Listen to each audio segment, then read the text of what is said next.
Brian Logan, a guy who has lived that undrafted free agent life, the craziness of the NFL draft, and also a guy who just calls Ethan Manu Maleone Ethan Money. How do you say his last name, Brian? What is it again? It's Ethan Money.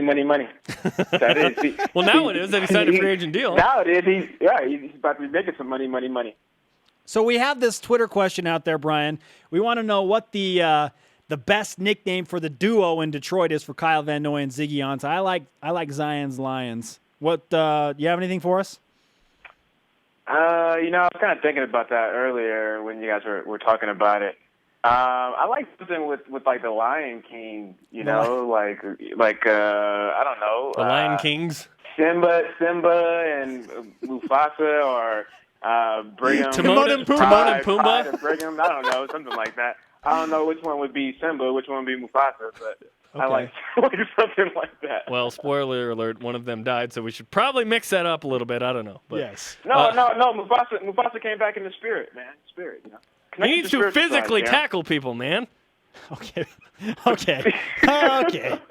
Yes. Sorry. Spoiler alert for those under the age of 6 that haven't seen the movie The yet. Lion King. Brian Logan is with us on BYU Sports Nation. Brian, let's talk about the free agents, because you lived that in your life. You went through that whole crazy mess. What is it like when teams start to call you and start to say, "Hey, we think you'd be a good fit up here," and then you get another call from another team that says, "Well, our coach likes you over here, so come sign with us." How is that dealing with all that madness? Man, it's exciting and kind of scary at the same time. I obviously excited because you're like, oh wow, this is a dream come true, and teams are really interested in me, but kind of nervous because you kind of are thinking, okay, what's the best fit for me? Where can I go to have the best opportunity to make the team? So I remember when I was going through the process, things were a lot different with me because of the lockout. So I had a couple teams call that were interested, but, obviously nowhere near like these guys had. And I went and played in the CFL instead. Just wasn't that confident in teams calling me back for, 3-4 months later. Whenever the lockout was going to end. But, I think that's where the guys have to really put a lot of trust in their agents. And, you really got to figure out, okay, what team really likes me and when what team has the biggest need for my position. And then you got to make a decision that way.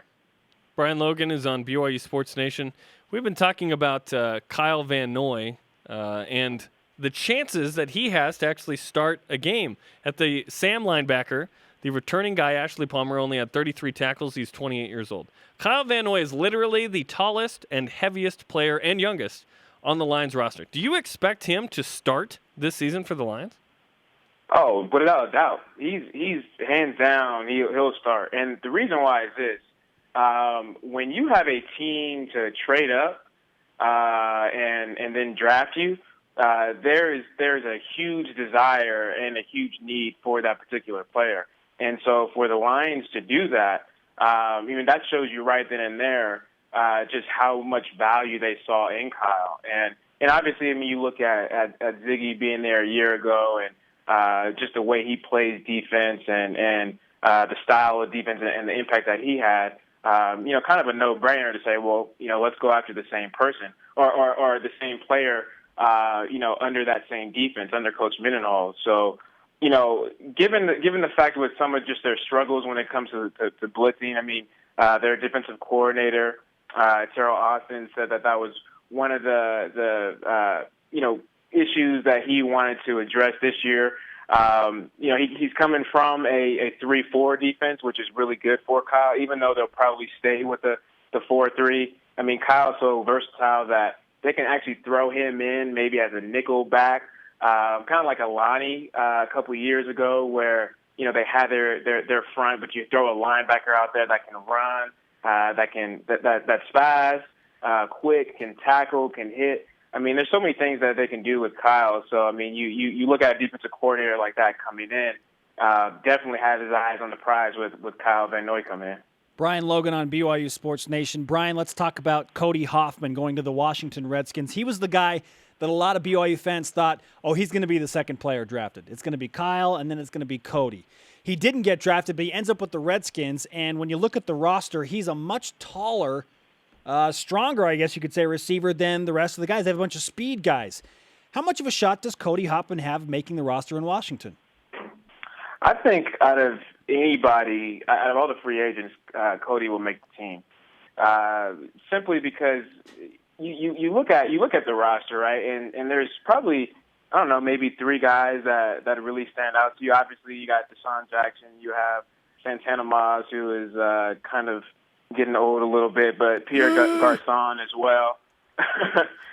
But you look at those guys and you're like, okay, they'll make the team. Most NFL teams will probably keep about 5 to 6 players, maybe 7 receivers, just depending on the need, the value of that type of player, things like that. And so, I mean, you look at those 3 guys, you can kind of say, okay, there's probably about 3 to 4 spots open. Mm-hmm. And as you go down the list, I mean, you don't really know who these guys are. They don't really make an impact. They're not a household name. Some of these guys had 18 catches, 14 catches all year. So it really doesn't get the job done in the NFL. And then you guys, the Redskins drafted a receiver out of Tulsa in the 5th round. So most likely he'll end up making the team. So that leaves about 2-3 spots open for somebody like Cody Hoffman. And just like what you said, Spence, with just the size and the build of Cody, I mean, it definitely switches it up. To have a possession receiver, he may not be the flashiest or the fastest, but, to rely on somebody to move the chains, I mean, that's exactly what you need. You look at guys that Peyton Manning has and Tom Brady has. I mean, they may not be the flashiest guys, but they get the job done. And that's what you need in the NFL, nowadays. So I think it'll be easy for Cody. I mean, the unfortunate thing is him going to the combine and not really being productive and showing great numbers. It wasn't really too surprising to me, the fact that he didn't get drafted after seeing his numbers, because the NFL is all about just that. It's a numbers game and stats. Measurables. How big are you? Yeah, exactly. That's all it is. These NFL coaches and these scouts, they're really arrogant. They say, okay, I will love to have somebody that runs a 4.4, can jump out of the ceiling and can bench press, 1,000 pounds. I don't care I don't care if he had 20. Captain America. I don't care if he had 20 tackles, 20 tackles or 20 catches last year, or his whole career. I'll teach that kid how to play football. But what I can't teach is how to run a 4.41. How to jump a 43-inch vertical. I can't teach those things, but I can teach a guy how to play football. And so, when you look at somebody like Cody, it's like, oh, okay, he ran a 4.6, or he only jumped a 30-inch vertical. I can't help out with that, but I can teach the kid how to play. So that's kind of the measurables that the scouts look at. And so when somebody like Cody doesn't, perform well, you end up falling, just like what he did, this past weekend. Brian Logan on BYU Sports Nation. Ziggy Ansah is that player that you're talking about. Exactly. He had the intangibles. Just the raw. We're going to teach him how to play football. Yeah. So he's the other end of that. Then you have Cody Hoffman, who is a polished receiver. Is Cody, among the 4 NFL undrafted free agents from BYU, is he the guy that has the best chance to make an NFL roster, or do you like Daniel Sorensen with the Chiefs, Ethan Manumaleuna with the Giants, or Spencer Hadley with the Saints? I think I think Ethan will probably have the hardest time. You're talking about a guy that's switching from a 3-4 to a 4-3, and it's not really going to be that much difficult for him because he's versatile as well. I mean, he can play the end, he can play tackle, he can play the nose guard. But I mean, the Giants have 4 defensive linemen that are solid.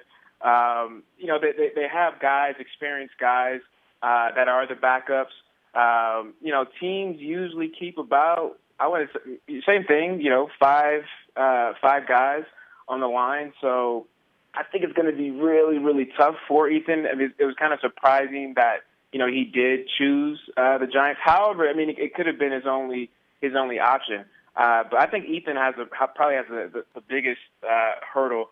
I think, Daniel Sorensen, I love Daniel, and we all said all year that he was going to make a team just with special teams.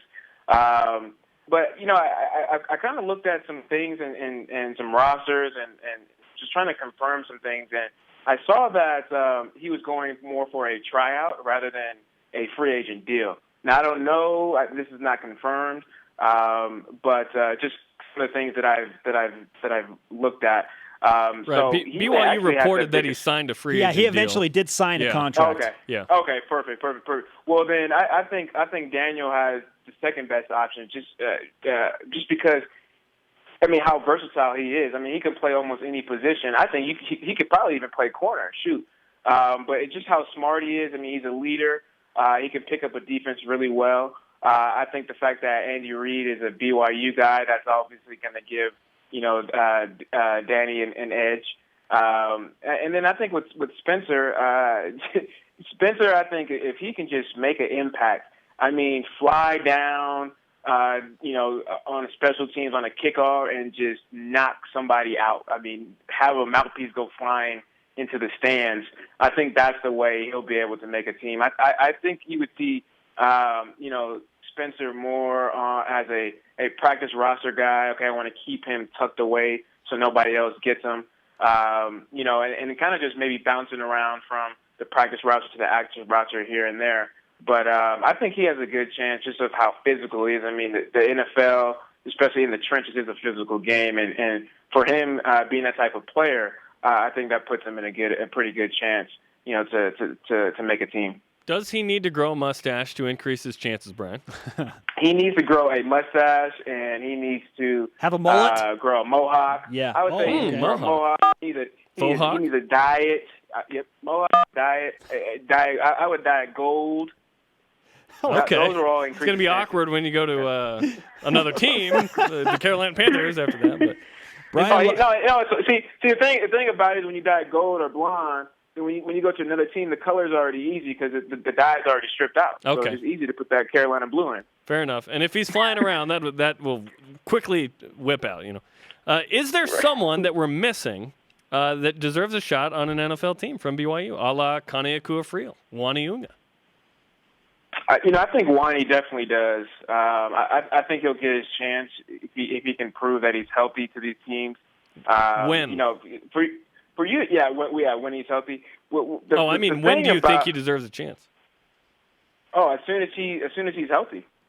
I think he'll deserve that. He deserves a chance.